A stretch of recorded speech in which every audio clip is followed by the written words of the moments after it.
नमस्कार, मैं अनिल कुमार। आज हम बात करेंगे बिरसा मुंडा पे और देखते हैं उनको इतिहास लिखने वालों ने कितना हद तक लिखा है और क्या लिखा है, उसी पे हम लोग बात करेंगे। शुरुआत हम करते हैं, एक कविता है हरिराम मीणा की। मैं केवल देह नहीं, जंगल का पुश्तैनी दावेदार हूँ। पुश्ते और उनके दावे कभी मरते नहीं, मैं भी मर नहीं सकता। मुझे कोई भी जंगलों से बेदखल नहीं कर सकता। उल गुलान उल गुलान उल गुलान, यह एक क्रांति का नारा है और बिरसा मुंडा द्वारा दिया जाता है। बिरसा मुंडा का जन्म भारत के एक छोटे से इलाका जो बिहार से 15 नवंबर 2000 को अलग हुआ, झारखंड में हुआ और वह जगह छोटा नागपुर है और उनका ब्लॉक जो था वह चाईबासा था। बिरसा मुंडा की जानकारी तो बहुत सारे किताबों में नहीं मिल पाती है, लेकिन अंग्रेज़ों के थोड़ी सी सरकारी दस्तावेज़ों में और मुंडारी की लोकगीत जो झारखंडी लोकगीतों हैं उसमें मिलती है और उसी से हम अनुमान लगाते हैं कि बिरसा क्या थे और क्या नहीं थे। बिरसा मुंडा के तीर कमानों ने जो इतिहास रचा, इतिहास लिखने वाली तीर कमानों ने, इतिहास लिखने वाली कलमों ने उसे इतिहास के पन्नों में दर्ज नहीं कर पाई। कलमों ने तीर कमान के साथ दगाबाजी की और यह दगाबाजी बिरसा तक ही सीमित नहीं रही। यह दगाबाजी आदिवासी वजूद, अस्मिता और आदिवासी की पहचान तक जा पहुंची। हम बिरसा को उस दगाबाजी के साथ देखने को मजबूर हैं। बिरसा ने जो लड़ाइयाँ लड़ी उसको हम देखने के लिए मजबूर हैं। बिरसा पहला रेखा चित्र जो मिलता है वह 1940 झारखंड में जो रामगढ़ है वहाँ कांग्रेस का अधिवेशन हो रहा था और उसी समय एक जीएस सोंधी ने स्थानीय अखबार में एक लेख लिखा था और उसी लेख के साथ में बिरसा का चित्र जो है उजागर होता है और वही पगड़ी और हाथ में मशाल। और उस चित्र के अलावा हमारे पास, हमारे देश के पास ऐसा कोई चित्र नहीं है बिरसा मुंडा का जिससे हम लोग यह पता लगा सकें कि क्या वह और स्थितियों में थे या सिर्फ जो है यही स्थिति थी।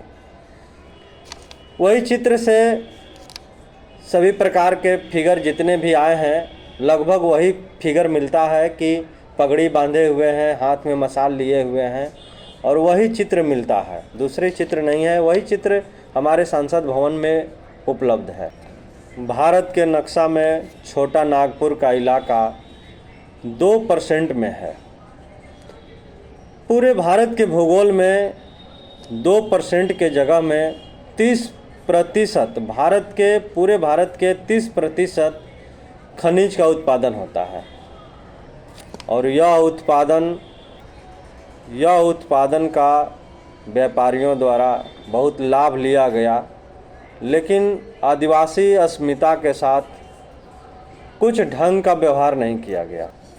छोटा नागपुर में 30 प्रकार की जनजातियां रहती हैं और यह दावा करती हैं कि हम हड़प्पा सभ्यता से 2000 सालों से खेती किसानी करते आ रहे हैं और जंगल पे मेरा दावेदारी हड़प्पा सभ्यता से है।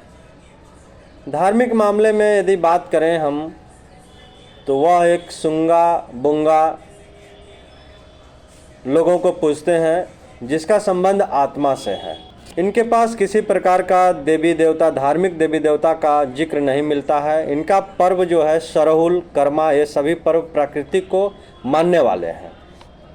खेती, मौसम, फूल से जुड़े त्यौहार को मानने वाले हैं। इनका मुख्य भोजन चावल और चावल से बने सोमरस इनका पेय पदार्थ है। इतिहासकारों ने कहा कि जब शराब बनाकर बेचने वाले लोग संपन्न होते गए और शराब पीने वाले लोग विपन्न होते गए। संघर्ष की बात करें तो बिरसा मुंडा का यह पहला संघर्ष नहीं था। जल जंगल ज़मीन को बचाने का संघर्ष बहुत पुराना रहा है। इस परंपरा को 1887 से मानी जाती है। 1800 में चेरो विद्रोह, 1807 में से लेकर 1920 तक तमड़ा विद्रोह, मुंडा विद्रोह और 1832-33 में कोल विद्रोह हुआ था। 1834 में भूमिज विद्रोह आंदोलन, 1855-56 में संथाल विद्रोह हुआ, जिसके प्रसिद्ध नायक सिद्धू और कानू थे। यह माना जाता है कि बिरसा मुंडा जर्मनी द्वारा स्थापित मिशनरियों में पढ़ रहे थे, जो मिशनरियाँ धर्मांतरण भी करवाती थी, धर्म भी बदलवा देती थी। हालांकि जब मिशनरियाँ छोटा नागपुर या झारखंड के क्षेत्रों में पहुंची थीं तो सबसे पहले जिसको खाने को नहीं था वह भोजन के लिए वहां चला जाता था, शिक्षा के लिए वहां चला जाता था। इसी का फ़ायदा उठा करके जो धर्म परिवर्तन करने वाली मिशनरियाँ थीं वह बदल दिया करती थीं। अरुंधति राय अपने एक उपन्यास में कहती हैं कि पहले जब मिशनरियाँ आईं तो उनके पास बाइबिल थी और मेरे पास ज़मीन थी। आज जो है उनके पास ज़मीनें हैं और मेरे पास बाइबिल है। ज़मीन से जुड़े हुए हैं बिरसा मुंडा। पहली बार वह पढ़ने जाते हैं चाईबासा और वहाँ एक राजनीतिक नारा देते हैं कि टोपी टोपी एक समान है। चाहे वह अंग्रेजी ऑफिसर हो या यहाँ का दलाल हो, ठेकेदार हो, ज़मींदार हो, यह टोपी टोपी एक समान है। एक बार की बात है, बिरसा चाईबासा से गुजर रहे थे। अचानक उन पे बिजली गिर जाती है, आकाशीय बिजली गिर जाती है। उनका रंग गोरा था जो सांवला हो जाता है। उसके बाद उनके पास एक अद्भुत शक्ति प्राप्त हो जाती है जिससे वह लोगों को, थोड़े से बीमार लोगों को ठीक करना समझ लेते हैं और जो भी चेचक का बीमारी होता था उनको यह जो है छू करके भी ठीक कर देते थे। इस तरह से बिरसा जो है प्रसिद्ध होते चले गए। इसके बाद बिरसा जल जंगल ज़मीन का नायक बनकर आदिवासियों का राजनीतिक क्षेत्र में उभरते हैं और आगे बढ़ते हैं। अंग्रेजी सरकार 1882 में फॉरेस्ट एक्ट पास करती है जिससे जंगलों में जो लोग रह रहे हैं उनको कर देना होता है और उनके अधिकार से, जल जंगल ज़मीन के अधिकार से वंचित करना चाहती है। अंग्रेजी अपना कर वसूलने के लिए जल जंगल ज़मीन पे कर वसूलना चाहती है और यह जो है ज़मींदारों, दलालों, ठेकेदारों को मुहैया करा देती है कि आप जो है कि जल जंगल ज़मीन से कर वसूलिए और हमारे पास दीजिए। कहा जाता है कि मुंडारी गीतों में गाया जाता है कि बीच जंगल में ताली कौन बजा रहा है। बीच जंगल में ताली बिरसा बजा रहा है और सियार, भेड़, बकरी, सूअर सभी सुन रहे हैं, बस इंसान नहीं सुन रहा। जंगे आज़ादी की परंपरा सिद्धू, कानू, बिरसा, जवाड़िया पहाड़ी तक पहुंचती है। बाद में यह जयपाल मुंडा से जुड़ती है जो संविधान सभा में एकमात्र नेता थे, आदिवासियों का प्रतिनिधित्व कर रहे थे। 6 अगस्त 1895 को बिरसा ने क्रांति का आगाज़ कर देते हैं आदिवासी समाज को लेकर के और वहाँ ज़मींदारों के ख़िलाफ़, अंग्रेज़ों के ख़िलाफ़ और वहाँ सूदखोरों के ख़िलाफ़। और इस तरह से बिरसा आगे बढ़ते रहते। आदिवासी की अस्मिता, स्वायत्तता और संस्कृति बचाने का जो आगाज़ बिरसा खोलते हैं उसी का नाम उलगुलान होता है। उसी क्रांति का नाम उल गुलान है। कहते हैं देशम अबुआ देशम रे अबुआ राज, यानी हमारा देश और हमारा राज। 1897 से 1900 तक बिरसा मुंडा के और अंग्रेज़ों के साथ लगातार विद्रोह होता है और बिरसा मुंडा के अनुयायियों ने अंग्रेज़ी सैनिक के नाक में दम कर देता है। इस तरह से खूंटी थाने पे धावा बोल देते हैं और धावा बोलने के बाद बिरसा कुछ लोगों को बुलाते हैं और एक पहाड़िए पर बच्चे, बूढ़े, महिला और अपने नौजवानों के साथ एक मीटिंग करते हैं। उस मीटिंग का किसी साजिश के तहत कुछ लोगों को पता चल जाती है और वहाँ पे अंग्रेज़ी सैनिक आ जाती है। वह अंग्रेज़ी सैनिक महिला, बच्चे, बूढ़े लोगों को काट देती है, लोगों को गोली मार देती है और वहाँ से बिरसा मुंडा को गिरफ्तार कर लिया जाता है। बिरसा जाते जाते अपने लोगों को कहते हैं कि हम तुम लोगों को एक शब्द दिए जा रहा हूँ जिसका पालन ज़रूर करना। वह शब्द था उल गुलान, उल गुलान, उल गुलान।